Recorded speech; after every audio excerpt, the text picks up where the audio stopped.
It's Wednesday, April 2nd, and this is the 1909, the State News Weekly podcast featuring our reporters talking about the news. I'm your host, Alex Walters.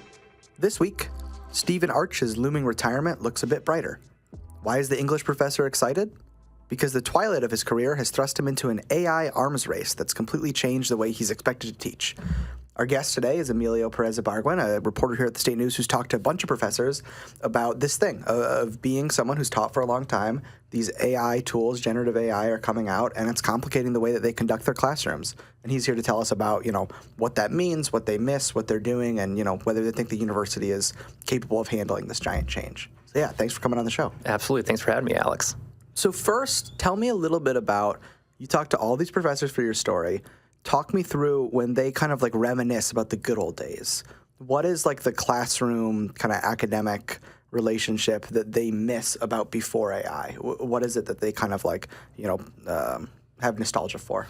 I think one thing that came up a lot with a lot of the professors I spoke to is that they miss an era where when they reviewed their students' work, they could, holistically believe that no matter if the paper was good, if it was bad, it was their work. And the feedback that they gave them could sort of be transformed and help them along this learning process.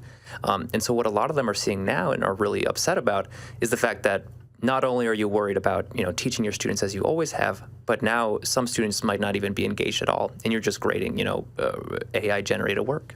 Yeah, and so is it that they have this extra role now as a detective, trying to figure out not just how to help a student, but also whether the student actually did the work? Exactly. Professors have the same responsibilities as they've always had, but now even more so. And so with the introduction of all this AI technology, they're spending more time than ever just trying to figure out, differentiating AI work from human written work. And it's an additional workload that they just frankly would rather be spending their time on something else. So it's not just, I guess, in the intro I talked about it as a change in teaching, but it sounds like the professors you talked to framed it less as a change and more as this whole new thing they actually have to do on top of what they were already doing. Exactly. I think with every iteration of the technology, it becomes a bit harder for professors to really differentiate these two types of work. And it just means more and more time is spent. And, they have certain tools to help them out, but a lot of it is also just, looking at words and trying to see what's human, what's robot. Could anyone, what is beyond just, looking and trying to see if it's a robot? Did anyone get any more specific with you about, you put a paper in front of one of these English professors, and, what do they do to try and figure out if it's AI? How do you make that distinction as a professor? Yeah, so there's two schools of philosophy really about it. There are some professors out there who claim that, they can tell the difference between something written by a human and something written by AI. Stephen Arch, who you alluded to at the beginning, disagrees with that notion entirely. He says that a lot of the professors who claim that sort of thing are deluding themselves in a sense. They believe that they can just look and they can just feel something in their gut, it's a subjective thing? There's this idea that another professor I spoke to said that, there are certain tells, right? So an AI-written work will be incredibly, it'll use large vocabulary and these incredibly large words, but not really get at anything at all. And that professor also brought up the fact that, students, regardless of the quality of their paper, usually just have something interesting to say. And in her perception, AI usually just doesn't have much to say at all. But what's Stephen Arch is thinking? The idea, he's disputing that you can tell like that? He's disputing, he ran a little bit of an experiment, actually, on this sort of subject when AI was first coming out. And he presented several professors, several colleagues of his with 5, random samples of students' work. Some of them were written by, those students, human written, and others were generated entirely by AI. And what he's seen when he runs this experiment is that professors can't reliably tell the difference. So he's actually put this to his colleagues and sort of proved that maybe what they say about being able to tell that this technology might be more sophisticated than that. Right. What about, is there an effort to match the technology with technology on professors' side? I remember in high school I had to turn all my papers in. Turnitin.com was one of these things that kind of scanned it. But that was more for traditional plagiarism. Is there a technology that can evaluate if something is AI? There is some technology out there. I think the reality of it right now is that not a lot of people trust the reliability of that technology. There are several tools out there. Think Turnitin, Cruisol, Packback. These are all softwares that claim to be able to provide a sort of score that can kind of give professors an idea of how much of a paper is written by AI. Mm-hmm. But outside studies kind of disagree with what these companies are saying, and they're saying it's not reliable. You can't really tell when something is written by AI. I see. So what are the professors doing then, outside of like trying to detect if something is AI? Are there ways that they're trying to discourage students from using it in the first place, or ways that are altering curriculum? There are some ways. What a lot of professors have taken to doing is redesigning a lot of assignments, and this is particularly in the humanities, where a lot of students' assignments are writing focused.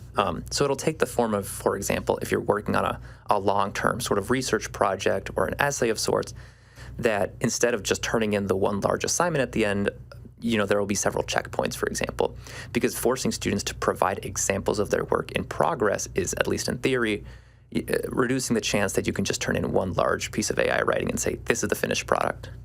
So it's like, I could ask ChatGPT to write a research paper on whatever, but if every week I have to show, like, these are some sources I read, this is like some outlining I'm doing, they think that might deter just sort of like the use of AI to write a paper. Right.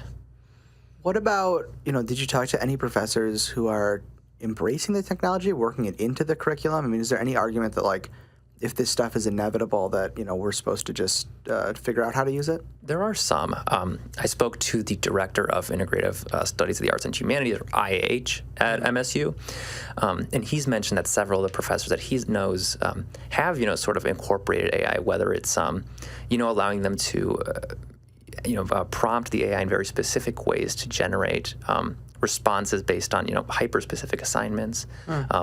And you do see more of an embrace of AI, especially in STEM majors. I know it's a frequent occurrence in a lot of computer science courses where professors will ask students to generate, large swaths of code and then to correct that code. So use AI and then kind of edit the AI's work. Right. I see. What the professors you talk to who are just sort of opposed to it altogether, I guess, what is the argument for trying to reform college with more of this, like, detective work and, like, rooting it out so that students can't use this technology that's very present in the real world? I mean, what do they think we're losing by using it? I think there's two ways to think about it from these professors' perspectives. One is that their jobs remain the same, and it's teaching kids to think. It's teaching students to really, learn to reason and to argue. And I think what a lot of them are concerned about is that if you allow a technology like artificial intelligence to create and write your arguments for you, you're never forced to really grapple with the intricacies of forming your own argument and finding evidence for it, and all synthesizing that into a clear and concise way. I remember I had one professor who likened it to using a calculator but not actually having any idea of what the symbols on the buttons mean. You get this end result, but really you don't understand the logic behind. Yeah. What about the university? I mean, you've talked to professors who within their classrooms, in their purview as an instructor, are making changes and reacting to things. Is there any sort of, like, policy or directive from, like, the colleges or from, like, the central administration about what faculty are supposed to do? So this is an area where it really is the Wild West in a sense. MSU has no official guideline on this is how you should manage AI in the classroom. It provides a little bit of guidance. It has a webpage dedicated to potential resources and informing sort of professors on if they choose to go down a certain path of incorporating AI, how to do so best. But there really is no single rule on if professors should or should not use AI. How do the professors you talk to feel about that? I mean, obviously, many faculty, on certain issues feel strongly about academic freedom and whatnot, but I could also imagine an argument that, like, the university could do more. Most professors actually said that they enjoy the guidance. I think they recognize the fact that there's such a great variety in the types of disciplines you study at university that AI really does. It is a case use instance. You'd never know when you should or shouldn't be. It depends on the professor and the class and the material. And I think that, they do wish that MSU provides this guidance and it's out there.